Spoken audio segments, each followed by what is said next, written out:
পরীক্ষার ঠিক আগের মুহূর্তে আমাদের মনে হয় যে আমাদের আশেপাশে অনেক ফ্রেন্ড সার্কেলের মধ্যে বন্ধু আছে যারা কিনা পরীক্ষার আগে কয়েকটা দিন, হয়তো এক মাস বা তার থেকে কম সময় পড়াশোনা করেও অনেক ভালো রেজাল্ট করে দিল। আবার তোমার মতো অনেকে রয়েছে যারা পড়াশোনা করছো সারা বছর, অনেক পড়াশোনা করেও কিন্তু দেখা যাচ্ছে বেশি পড়েও কিন্তু কম নম্বর হচ্ছে। তাহলে সেক্ষেত্রে তোমার মনের মধ্যে প্রশ্ন আসে যে তারা অ্যাকচুয়ালি পরীক্ষার খাতায় করছে কি, তারা লিখছে কি, কি কারণের জন্য তারা সারা বছর না পড়েও পরীক্ষার আগে কিছুদিন পড়াশোনা করার ফলে তারা রেজাল্টটা ভালো করতে পারছে, বা তোমার মধ্যে কি কি ত্রুটি রয়েছে তুমি পরীক্ষার খাতায় লিখতে গিয়ে, বা তোমার প্রেজেন্টেশন স্কিলের মধ্যে কি কি ভুল রয়েছে যার জন্য তোমার নম্বরটা তার থেকে কমে যাচ্ছে। এই ভুলটা বা এই ত্রুটিটা বা তোমার এই যে সমস্যা শুধুমাত্র তোমার নয়, 99% স্টুডেন্টের ক্ষেত্রে এই প্রবলেমটা হয়ে যায় যে তারা যা পড়াশোনা করে, সারা বছর যা পড়ে তার মধ্যে বেশিরভাগ তারা মনে রাখতে পারে না। তারপরে মনে রাখলেও যেটুকু তাদের মাথার মধ্যে থাকে সেটাও কিন্তু দেখা যায় পরীক্ষার সময় তার 100% কিন্তু সে দিতে পারছে না। অথচ পরীক্ষার আগে দেখা যাচ্ছে যে কম পড়েও অনেক স্টুডেন্ট ভালো রেজাল্ট করছে, এবং তারা অল্প লিখে, তুমি হয়তো অনেকগুলো সিট ইউজ করেছো পরীক্ষার সময়, কিন্তু তারা অল্প সিট ইউজ করেও নিট অ্যান্ড ক্লিন রাইটিং করে আনসার উত্তর লিখে কিন্তু তারা নম্বর বেশি পেয়ে যাচ্ছে। তাহলে আজকে আমরা দেখবো যে তারা অ্যাকচুয়ালি এই কি কি স্কিল ফলো করে, কি কি ট্রিক ফলো করে, কি কি তাদের আনসার রাইটিং হ্যাক রয়েছে, যেগুলো তুমি ফলো করলে তোমারও কিন্তু আনসার রাইটিং স্কিলটা বেটার হয়ে যাবে এবং তোমারও কিন্তু প্রাপ্ত নম্বর ভালো হবে। মনে রাখবে, প্রেজেন্টেশন স্কিল যদি ভালো হয় তাহলে অটোমেটিক্যালি তোমার 8 থেকে 10 নম্বর, মিনিমাম 10 নম্বর তুমি ধরে রাখো, 10 নম্বর কিন্তু 10+ নম্বর কিন্তু তোমাদের অটোমেটিক বেড়ে যায়, শুধুমাত্র কয়েকটা সামান্য ভুল যদি এড়ানো যায় এবং কয়েকটা যদি আনসার রাইটিং এর হ্যাক যদি তুমি ইউজ করো। এবং আমি যে কথাগুলো বলবো তার মধ্যে যে ত্রুটিগুলো রয়েছে এবং যে যে আনসার রাইটিং স্কিল গুলো ফলো করতে হবে তার মধ্যে তোমাদের দেখবে অনেকগুলো অজানা, এবং কিছু কিছু পয়েন্ট আমি বলবো যেগুলো শোনার পর তোমরা সত্যিই কিন্তু অবাক হয়ে যাবে। এবং আমি যে ভুলগুলোর কথা বলবো সেটা আমার বাস্তব লাইফে, আমার রিয়েল লাইফে আমি নিজেরাও এই জিনিসটা বুঝেছিলাম এবং সেই জায়গা থেকে বেরিয়ে আসতে পেরেছিলাম। এছাড়া আমি আমার এখন বর্তমান সময় অনেক শিক্ষার্থীকে দেখি তাদের যে ত্রুটি তারা আমার সঙ্গে শেয়ার করেছে। অনেক মাস্টারমশাই আছে বোর্ড এক্সামের খাতা চেক করে তাদের ক্ষেত্রে তিনারা যা ফিল করেন যে স্টুডেন্টের মধ্যে কোন কোন প্রবলেম গুলো রয়েছে, তারা অ্যাকচুয়ালি কোন কোন জায়গাগুলো বা কোন কোন পয়েন্ট গুলো তারা ফলো করেন। মনে রাখবে একটা কথা, আনসার লেখার ক্ষেত্রে তুমি কি লিখছো সেটার থেকে শিক্ষক মশাইরা বেশি খুশি হন তুমি কিভাবে লিখছো, তোমার প্রেজেন্টেশন স্কিল কেমন। তাহলে চলো আমরা পরপর দেখে নেব। প্রথমত আমরা আনসার রাইটিং স্কিলের ক্ষেত্রে জেনারেলি যে যে ভুলগুলো হয় সেগুলো আমরা দেখবো। ফার্স্ট দেখো আমি এখানে দিয়েছি, সেটা হচ্ছে খারাপ ও অস্পষ্ট লেখা। খারাপ ও অস্পষ্ট লেখা মানে তুমি ভাবছো যে তোমার লেখা হয়তো খারাপ, তাহলে সেক্ষেত্রে তোমার হয়তো নম্বর অনেকটা কমে যাবে। খারাপ লেখা মানে এমন একটা লেখা যেটা হয়তো আমি ক্লিয়ারলি পড়তে পারছি না, প্রত্যেকটা লাইনে দুটো তিনটে ওয়ার্ড পেয়ে যাচ্ছি যেগুলো আমি হয়তো বুঝতেই পারছি না, সেটা অ্যাকচুয়ালি সেটা খারাপ লেখা। কিন্তু তোমার লেখা যদি স্পষ্ট বোঝা যায় যে তুমি কি লিখতে চাইছো, সেটা কিন্তু খারাপ লেখার মধ্যে পড়ে না এবং সেটাও কোনো কিন্তু মানে রাখে না। এবার খারাপ লেখা বা অস্পষ্ট লেখা যদি এমনই হয় যে লেখা উদ্ধারই করা যাচ্ছে না তুমি কি লিখতে চাইছো, এবং বিশেষ করে গণিতের ক্ষেত্রে বা সায়েন্সের ক্ষেত্রে, লাইফ সায়েন্স বলো, ফিজিক্যাল সায়েন্সের ক্ষেত্রে বলো, সেখানে অনেক সময় আমাদের অনেক জায়গা থাকে যেগুলো আমাদের একদম স্পষ্ট লিখতে হয়, সেগুলো যদি তোমরা ঠিকঠাক না লেখো তাহলে কিন্তু তোমাদের নম্বরটা অনেকটাই কমে যায় এবং টিচার যিনি থাকেন তোমার খাতা দেখতে কিন্তু পছন্দ করে না। এবং আমরা দেখি আমরা ফার্স্ট পেজ ঠিকঠাক লিখি, সেকেন্ড পেজ ঠিকঠাক লিখি, থার্ড পেজ ঠিকঠাক লিখি, ফোর্থ পেজ আরো আমাদের কিন্তু ধীরে ধীরে ধীরে লেখার গতি যেমন বাড়ে, তোমরা হয়তো প্রথম দিকে সময়টা বেশি দিয়ে দাও, তারপরে তোমার স্পিডটা বাড়তে থাকে এবং শেষে দেখা যায় তোমার 5 নম্বর, তারপর 6, এরকম ভাবে 6 হয়ে যাচ্ছে, তারপর 7 হয়ে যাচ্ছে, 8, মানে লেখার মানে গতি যেমন বাড়ছে শেষ দিকে লেখাগুলো দেখো আমার কিন্তু আর বোঝা যাচ্ছে না। ওকে, তাহলে প্রথম থেকে আমাকে চেষ্টা করতে হবে হাতের লেখা আমাকে সুন্দর রাখতে হবে, স্পষ্ট রাখতে হবে, নিট এন্ড ক্লিন রাখতে হবে, এবং প্রথম থেকে শেষ পর্যন্ত যেন সেটাই আমার মেনটেন থাকে, 90% যেন সেরকমই থাকে। এমন না হয় প্রথম দিকে একদম খুবই সুন্দর লেখা, শেষ দিকে একদমই বোঝাই যাচ্ছে না, এটা যেন একদমই না হয়। ওকে, নেক্সট হচ্ছে অপ্রয়োজনীয় কথা লেখা। আমরা ইতিহাসের একটা প্রশ্ন লিখছি, হয়তো কারণ লিখছি বা ফলাফল লিখছি, সেখানে একই কথা আমি বারবার বারবার উল্লেখ করে দিচ্ছি। জীবন বিজ্ঞানের ক্ষেত্রে বা ভৌত বিজ্ঞানের ক্ষেত্রে যেখানে একই কথা বারবার লেখা যাবেই না, সেখানেও আমরা হয়তো বারবার একই কথা ব্যবহার করে যাচ্ছি। সেটা যদি তুমি করো তাহলে সেখানে কিন্তু টিচার যিনি থাকবেন, যিনি খাতা চেক করবেন, তার উপর একটা ব্যাড ইমপ্রেশন ক্রিয়েট হবে। তোমাকে যদি আমি বলি যে তুমি তোমার, সাপোজ তোমাকে আমি একটা দিয়েছি, তোমাকে বলেছি আমি হিস্ট্রি বা আমি হয়তো জিওগ্রাফির একটা প্রজেক্ট দিয়েছি, শুধু জিওগ্রাফি প্রজেক্ট, তুমি যতটা সুন্দর করে করবে, তোমাকে যদি জিওগ্রাফির পাশাপাশি ফিজিক্সের, কেমিস্ট্রি, ম্যাথসের সমস্ত জিনিসের যদি আমি তোমাদের প্রজেক্ট দিয়ে দিই, তখন কিন্তু তোমরা অতটা সুন্দর করে এবং কেয়ারফুলি নিট এন্ড ক্লিন কিন্তু করতে পারবে না, তোমাদের ধৈর্যটা কিন্তু হারিয়ে যাবে। তাহলে তুমি ভাবো একজন টিচার বোর্ড এক্সামে যেখানে 200 বা তার থেকে বেশি খাতা চলে আসছে, তাদের ক্ষেত্রে যদি তোমার খাতা একদমই অস্পষ্ট হয়, হাতের লেখা খারাপ, অপ্রয়োজনীয় কথা লিখেছো, তোমার খাতাটা আর ভালো করে চেক করবে না। তারপরে একদম শেষ পর্যন্ত তোমরা কিন্তু অ্যাভারেজ নাম্বার পেয়ে যাবে। যদি বা তুমি ঠিকঠাক লেখো, সেটা কিন্তু অত সময় দিয়ে গুরুত্ব দিয়ে চেক করবে না। বারবার মনে রাখবে, যত তাড়াতাড়ি একটা খাতা চেক হয় তত ভালো নম্বর কিন্তু টিচার দিয়ে থাকে। কিন্তু তোমার খাতা যদি বানান ভুল রয়েছে, অপ্রয়োজনীয় জিনিস লিখেছো, খারাপ অস্পষ্ট লেখা, কনসেপ্টটা ঠিক মতো ক্লিয়ার করতে পারোনি, যেখানে টিচারকে বেশি সময় ধরে ভেবে চিন্তে নম্বর দিতে হচ্ছে, তখন কিন্তু সেই টিচার আর পুরো খাতাটা ঠিক মতো চেক করবে না। ওকে, নেক্সট হচ্ছে দেখো, পরপর উত্তর না লেখা। আমরা হয়তো একটা পরীক্ষায় প্রশ্ন এসছে, আমরা প্রথমে 5টি প্রশ্ন আছে, আমি হয়তো 1 নম্বর লিখলাম, তারপর 2 নম্বর লিখলাম, কেউ হয়তো 2 নম্বর লিখলো, তারপর 3 নম্বর লিখলো, 4 নম্বর হয়তো পারলো না, 5 নম্বর করলো। সিকোয়েন্স কিন্তু এখানে মেনটেন রয়েছে। কিন্তু তুমি করলে কি, তুমি 1 নম্বর প্রশ্ন লিখলে, তারপরে 3 নম্বর লিখলে, তারপরে 5 নম্বর লিখলে, তারপর 2 নম্বর লিখলে, এরকম ভাবে উল্টো পাল্টা করে আনসার দিলে। এরকম করলে কিন্তু টিচারের উপর একটা ব্যাড ইমপ্রেশন ক্রিয়েট হয়। এবং এমসিকিউ বলো, 1 নম্বর প্রশ্নের ক্ষেত্রে এই যে উল্টো পাল্টা করে হ্যাপাজেটলি লেখা, অর্ডার ফলো না করা, সেটা কিন্তু কোনোভাবেই টিচার পছন্দ করে না। বড় প্রশ্নের ক্ষেত্রে তবুও মানা যায়, কিন্তু ছোট প্রশ্ন 1 নম্বর প্রশ্নের ক্ষেত্রে এরকম অর্ডার ব্রেক করে কখনোই আনসার তোমরা লিখবে না। ওকে, এবং আরো একটা জিনিস, পরপর উত্তর লেখার ক্ষেত্রে তোমার আরো একটা জিনিস খেয়াল করবে, 1 নম্বর প্রশ্ন তুমি লিখছো এরকম ভাবে লিখছো, সাপোজ বড় প্রশ্ন, সে এই লাইনে কিন্তু আমরা 2 নম্বর প্রশ্ন শুরু করব না। আমরা কি করব, একটা লাইন ছেড়ে দেব, তারপরে আমরা এখান থেকে 2 নম্বর আনসারটা স্টার্ট করব। আনসার লেখা হবে, আবার একটা লাইন ছেড়ে দিয়ে আমরা 3 নম্বর পয়েন্ট আমাদের প্রশ্ন দিয়ে উত্তরটা লিখব। অবশ্যই দুটো আনসারের মাঝখানে গ্যাপ তোমাকে দিতেই হবে। নেক্সট দেখো, আমাদের প্রশ্ন হচ্ছে বড় উত্তরে পয়েন্ট না দেওয়া। যেগুলো অনেক সাবজেক্ট রয়েছে, আমরা জেনারেলি মাধ্যমিক পর্যন্ত দেখি, সায়েন্সের ক্ষেত্রে আমাদের 5 মার্কসের লাইফ সায়েন্সের প্রশ্ন, তবুও সেটা 3+2 করে ভেঙে দেওয়া থাকে। এবং ফিজিক্যাল সায়েন্সের ক্ষেত্রে ম্যাক্সিমাম 3 মার্কস, সেটাও কিন্তু 2+1 করে ভেঙে দেওয়া থাকে। এবং হিস্ট্রি জিওগ্রাফির ক্ষেত্রে বড় প্রশ্ন আসে, কেমন 5 মার্কসের বা তার থেকে বড় প্রশ্ন আসে। এবার সেই বড় প্রশ্ন যখন উত্তর লিখবে, তোমরা কিন্তু একদম পুরো বড় একদম টেক্সট বই যেমন থাকে সেরকম ভাবে আনসার লিখে দিলে সেটা কিন্তু কখনোই করবে না। বড় প্রশ্নের ক্ষেত্রে অবশ্যই তোমরা পয়েন্ট ব্যবহার করবে, পয়েন্ট ব্যবহার করে উত্তর লিখবে। এবার এখানে বলি, ভালো স্টুডেন্টের ক্ষেত্রে একটা প্রবলেম হয়, তারা পরীক্ষায় হয়তো, আমি সাপোজ বললাম 3টে পয়েন্ট তোমাকে লিখতে হবে, তুমি করে গেছো হয়তো 10টা পয়েন্ট। পরীক্ষার সময় তোমাকে ভাবতে হচ্ছে যে তুমি কোন কোন পয়েন্ট লিখবে। সবার ক্ষেত্রে প্রবলেম নাও হতে পারে, কিন্তু অনেকের ক্ষেত্রে তারা আগে থেকে ডিসাইড করে না, তারা আগে থেকে বুঝতে পারে না যে কোন কোন পয়েন্টগুলো হচ্ছে সলিড পয়েন্ট, পয়েন্টের প্রায়োরিটি কোন পয়েন্টগুলো আগে লেখা প্রয়োজন, তারা কিন্তু সেই জিনিসটা ভালো করে খেয়াল করে না। তাহলে তোমাকে আগে থেকে খেয়াল রাখতে হবে, যারা বেশি পয়েন্ট পড়বে তারা বেশি পয়েন্টে না পড়ে চেষ্টা করবে ভাইটাল পয়েন্ট, একদম ইম্পর্টেন্ট পয়েন্ট, যেগুলো প্রায়োরিটি বেশি, যেগুলো গুরুত্ব বেশি, ইম্পর্টেন্স বেশি, সেই সমস্ত পয়েন্টগুলো মনে রাখা এবং পরীক্ষার সময় পয়েন্টের আকারে আনসার লেখা। নেক্সট, বানান ভুল। পরীক্ষার সময় অনেক স্টুডেন্ট কিন্তু বানান ভুল করে এবং অজস্র কাটাকুটি করে। কেমন, বানান ভুলের সঙ্গে সঙ্গে এখানে আমরা আরেকটা জিনিস করতে পারি, সেটা হচ্ছে কাটাকুটি করা। কেমন, কাটাকুটি যদি করো তাহলে সেই ক্ষেত্রে কিন্তু অনেকটাই ইমপ্রেশন খারাপ হয়ে যায়। ধরো কোন একজন বানান লিখছে ক্রোমোজোম, কেমন, ক্রোমোজোমের ক্ষেত্রে ক্রোমোজোম, এবার বর্গীয় জ দিয়েছে, তারপর হয়তো ম লিখেনি, হয়তো ভুল করে দন্তন লিখেছে, বা হয়তো আরো একবার বর্গীয় জ লিখে দিয়েছে। এবার এখানে কাটাকাটি করে, অনেকে এরকম ভাবে কাটাকাটি করে, এরকম ভাবে কিন্তু কাটাকাটি কখনোই করবে না। যখন একটা স্পেলিং ভুল হয়ে যাবে, ধরো এটা আমার রয়েছে, ধরো আমাদের এখানে এইচ কে এডু হাব, কেমন, এইচ কে এডু হাব, যদি স্পেলিংটা ভুল হয়ে যায় তাহলে সেই ক্ষেত্রে HUB না লিখে আমি হয়তো HB লিখে দিয়েছি, তোমরা তখন কি করবে, এরকম বানানগুলোর ক্ষেত্রে একটা লাইনে আনসারটা কাটার চেষ্টা করবে। অনেক সময় হয়তো কোন একটা প্রশ্ন দিয়েছে, হয়তো সিপাহী বিদ্রোহ এবং তার সিপাহী বিদ্রোহের পরবর্তী ফলাফল বা প্রভাব, কিন্তু তুমি লিখে দিয়েছো ভুল করে, প্রশ্ন না পড়ে কারণ লিখে দিয়েছো এবং অনেকটা লেখা হয়ে গেছে, তখন কিন্তু এরকম ভাবে হ্যাপাসেটলি এরকম ভাবে কিন্তু কাটাকাটি করবে না।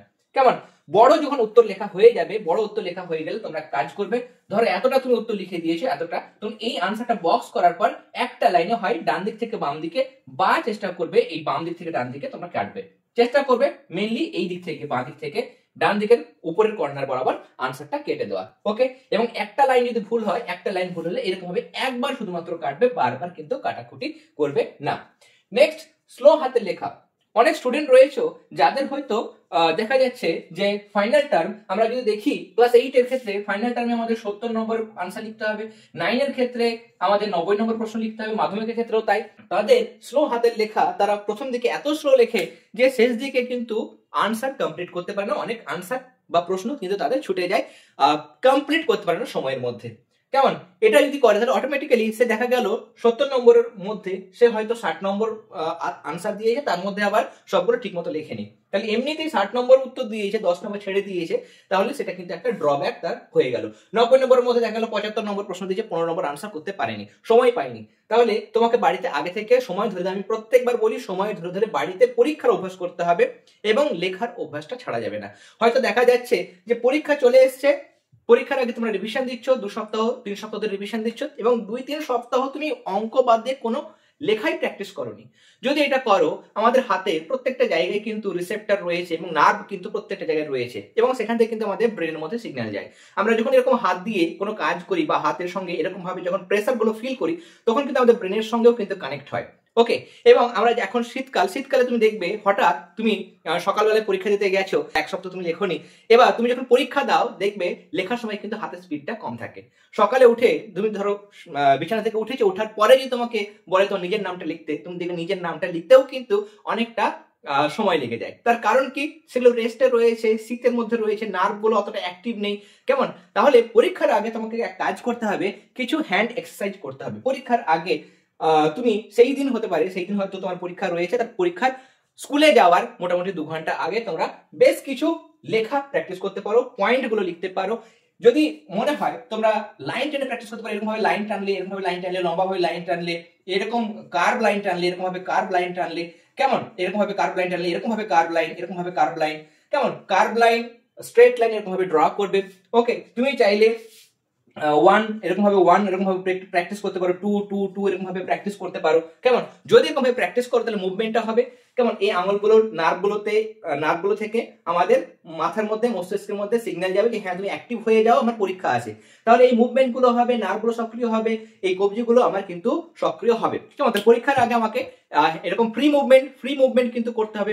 ফ্রি মুভমেন্ট বা বল নিয়ে কিন্তু আমরা এরকম ভাবে প্রেসার ক্রিয়েট করে আমার নার্ভগুলোকে বা হাতের মাসলগুলোকে, ফিঙ্গার যে মাসলগুলো আছে সেগুলোকে আমি অ্যাক্টিভ করতে পারি। বা এয়ার রাইটিং করতে পারো। এয়ার রাইটিং মানে তুমি হয়তো ভাবছো, আমরা অনেক সময় ক্লাসরুমে যেটা করতাম, ফ্রেন্ড আছে, ফ্রেন্ডের পিঠে আমরা লিখতাম যে বলতো আমি কি লিখেছি।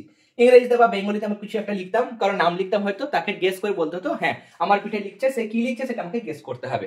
সেটা আমরা করেছি, সেটা ফিল করে আমরা বলতে পেরেছি আনসারটা যে হ্যাঁ কি হবে। এবার তুমি ভাবো এই মুহূর্তে তুমি ভিডিও দেখছো, তুমি পজ করে একবার তোমার নিজের নামটা, ধরো আমার নামটা, আমি হোসেনুর নামটা HOSENOR, এটা আমি করলাম। এই অভ্যাসটা তোমাকে প্রত্যেকদিন আনতে হবে। প্রত্যেকদিন তুমি কিছু না কিছু, হয়তো ঘরে বসে আছো, টিভি দেখছো বা বাইরে কোথাও ঘুরতে যাচ্ছ, ট্রাভেল করছো, সেই সময় কিন্তু তোমাকে এয়ার রাইটিং এর অভ্যাসটা করতে হবে। তাহলে দেখবে মাসেলগুলো কিন্তু সবসময় অ্যাক্টিভ থাকবে, কখনো কিন্তু ইনঅ্যাক্টিভ হওয়ার সময়ই পাবে না। ওকে, নেক্সট আমাদের হচ্ছে চিত্র না আঁকা। জীবন বিজ্ঞানের ক্ষেত্রে আমাদের চিত্র তো উল্লেখ করতেই হয়, চিত্র আলাদা প্রশ্ন আছে। এছাড়াও কিছু কিছু জায়গাতে আমাদের কিন্তু চিত্র দেওয়ার একটা জায়গা থাকে। কেমন? সেখানে আমাদের 1 মিনিট 2 মিনিটের মধ্যে কিন্তু চিত্রটা হয়ে যায়। ভৌত বিজ্ঞানের ক্ষেত্রে অনেক গ্রাফ রয়েছে, সেখানে জিজ্ঞাসা না করলেও কিন্তু আমার স্কোপ থাকে, সেখানে কিন্তু আমি গ্রাফটা ড্র করতে পারি। ওকে, ভূগোলের ক্ষেত্রেও অনেক আমাদের চিত্র রয়েছে। বৈশিষ্ট্য লিখতে গেছো, সেখানে তুমি চাইলে পাশে ছবি দিতে পারো। যেখানে তোমাদের সুযোগ রয়েছে, স্কোপ রয়েছে, সেখানে কিন্তু অবশ্যই চিত্র ছাড়বে না, চিত্র কিন্তু দেবেই। নেক্সট, অজানা প্রশ্ন ছেড়ে দেওয়া। হয়তো কোন একটা স্টুডেন্ট ভালো পরীক্ষা দিচ্ছে এবং পরীক্ষা দিতে দিতে দেখা গেল 70 নম্বরের মধ্যে 5 নম্বরের একটা প্রশ্ন সে কিন্তু একদমই টোটালি জানে না। টোটালি সেটা কিন্তু সে বুঝতে পারছে না যে সেটা কোথাকার প্রশ্ন, বা মানে সেটা একদমই তার আইডিয়া নেই। ওকে, এবার তাকে ভাবতে হবে, আমি অ্যাজ ফর এক্সাম্পল আমি হয়তো এখানে দিলাম যে তোমাদের হয়তো ক্লাস 9 এর কোন স্টুডেন্ট হয়তো এখানে একটা প্রশ্ন এসছে ন্যাটালিটি। এটা খুব দুর্ভাগ্যজনক যে কোন চ্যাপ্টারের প্রশ্ন সেটা তো মানে ছেড়ে দাও, অনেক স্টুডেন্ট তোমার আশেপাশে দেখতে পাবে যারা এই প্রশ্নটা কোন সাবজেক্টের সেটাও কিন্তু বলতে পারে না। ক্লাস 9 এ পড়ছে, অথচ ন্যাটালিটি এটা ইতিহাসের প্রশ্ন, ভূগোলের প্রশ্ন, বিজ্ঞানের প্রশ্ন, কিসের প্রশ্ন তারা কিন্তু সেটা জানে না। এই জিনিসটাকে, অভ্যাসটাকে কাটাতে হবে, রেগুলার পড়াশোনা করতে হবে, টেক্সট বই যেটাই থাকবে সেটা কিন্তু ফলো করতে হবে, থরলি রিডিং পড়ো। রিডিংটাও কিন্তু অনেক কাজে দেয়। একটা বই যদি বারবার রিডিং দাও, 10 বার 20 বার, তার থেকে বেশিবার যখন রিডিং দেবে তখন অনেক ইনফরমেশন তোমার মাথার মধ্যে কিন্তু স্টোর হবে। ওকে, এবার আমি ন্যাটালিটি কাকে বলে সেটা তুমি জিনিসটা পারছো না, তুমি তখন ফার্স্ট মানে চেষ্টা করবে যে এটা আমার ক্লাস 9 এর লাইফ সায়েন্সের তো প্রশ্ন, আমি লাইফ সায়েন্সের পরীক্ষা দিচ্ছি, নিশ্চয়ই সেখানে ম্যাথসের প্রশ্ন আসবে না, হিস্ট্রির প্রশ্ন আসবে না, বা জিওগ্রাফির প্রশ্ন আসবে না। তাহলে ন্যাটালিটি আমাকে ভাবতে হচ্ছে যে ন্যাটালিটি আমাদের কোন চ্যাপ্টার প্রশ্ন হতে পারে। আমাদের চ্যাপ্টার নাম্বার 5 এর প্রশ্ন চ্যাপ্টার রয়েছে, তাই না? চ্যাপ্টার নাম্বার 5 রয়েছে, তার তুমি প্রথমে ফার্স্ট আইডেন্টিফাই করলে যে চ্যাপ্টার নাম্বার 5। এবার তুমি এখানে দেখলে যে এইখানে ন্যাটালিটি কোন বিষয় হতে পারে। তাহলে পপুলেশনের এখানে শর্ত ছিল, পপুলেশনের বৃদ্ধি নিয়ন্ত্রক শর্ত।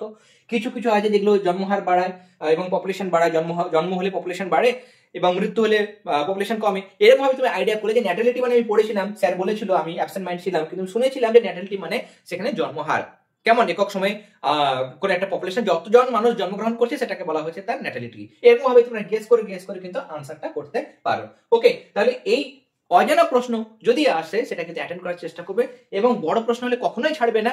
ফার্স্ট মনে করে একটু পয়েন্টও যদি মনে আসে সেই সলিড পয়েন্টটা খুব সুন্দর করে প্রথমে একটু লিখবে, তারপর তুমি হ্যাপাজেটলি যদি নাও জানো কিছু একটা লিখে দাও, কিন্তু প্রথম দুই একটা লাইন, দু তিনটা লাইন যেহেতু তুমি ঠিক লিখেছো, পার্সিয়াল নম্বর কিন্তু তোমরা অবশ্যই পাবে।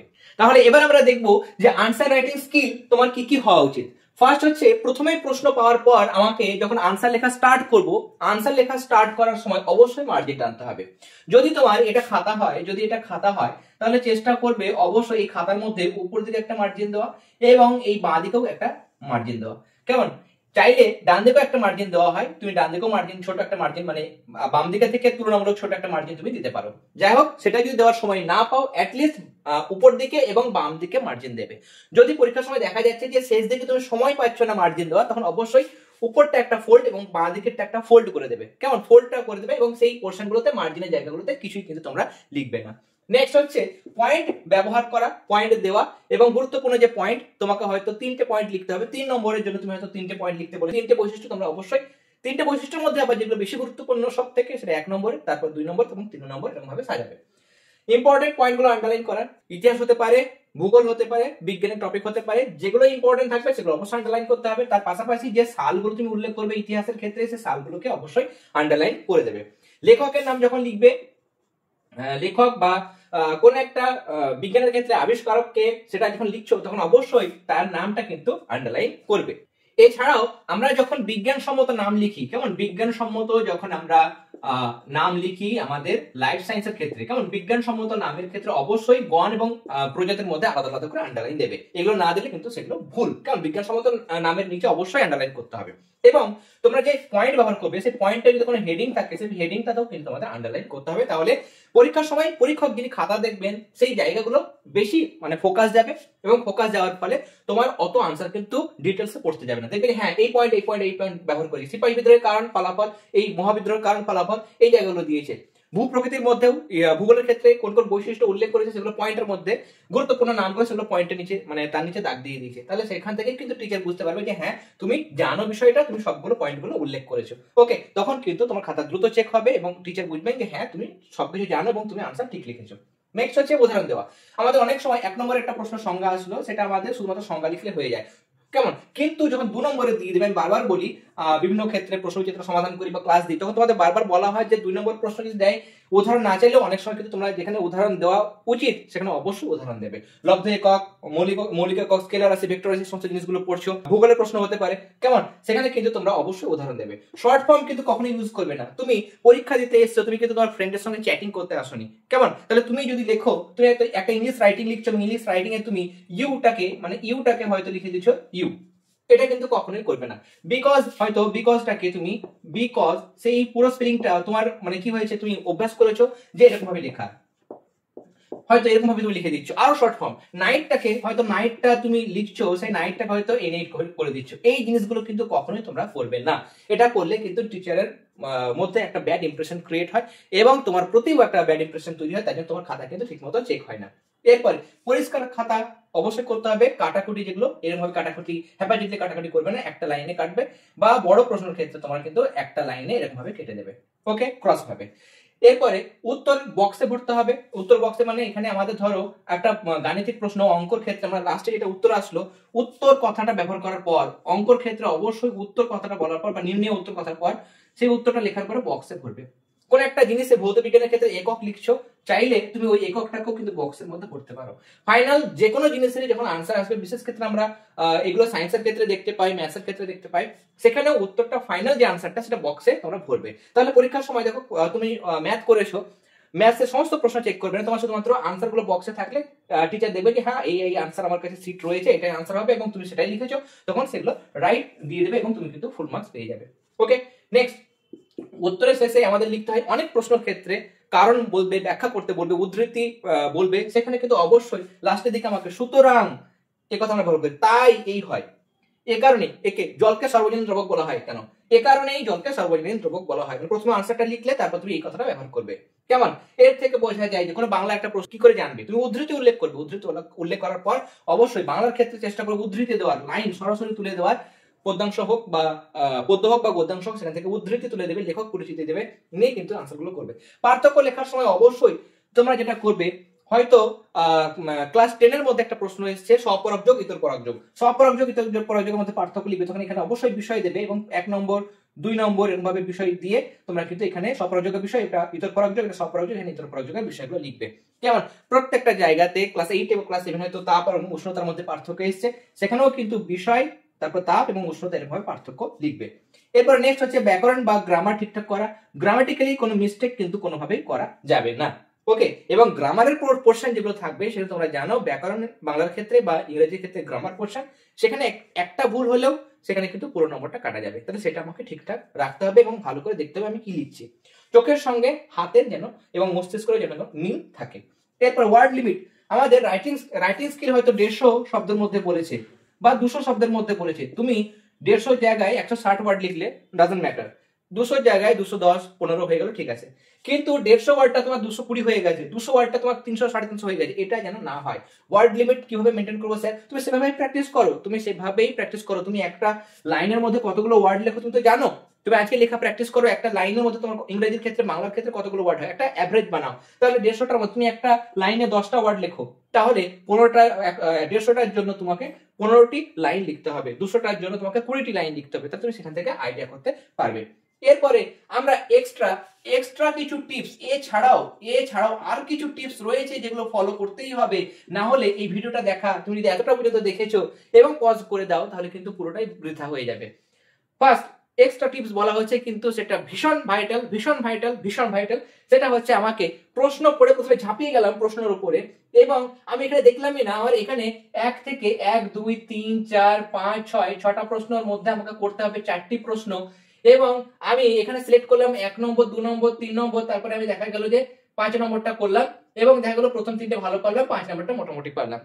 পরীক্ষা দেওয়া হয়ে গেল, লেখা হয়ে গেল, তারপর আমি বাড়ি এসে ভাবছি 5 নম্বর থেকে আমি এটা তো ভালো জানতাম, এটা যদি আমি ভালো করে পড়েই নি পরীক্ষার সময়, এটা ভালো করে লিখলে আমি ভালো নম্বর পেয়ে যেতাম। তাহলে তুমি পরীক্ষার সময় ভালো করে দেখো, তার কারণ কি, তুমি প্রশ্ন পড়ার সঙ্গে সঙ্গে আনসার দিতে শুরু করলে, এটা করবে না। পরীক্ষার আগে অবশ্যই 5 মিনিট তুমি কিচ্ছু করবে না, পেনটা সাইডে রেখে দেবে, পেনটা সাইডে রেখে শুধুমাত্র কোশ্চেন থরলি পড়বে, ভালো করে পড়বে, আনসার ভাবতে যাওয়ার দরকার নেই, শুধুমাত্র প্রশ্নটা পড়ো।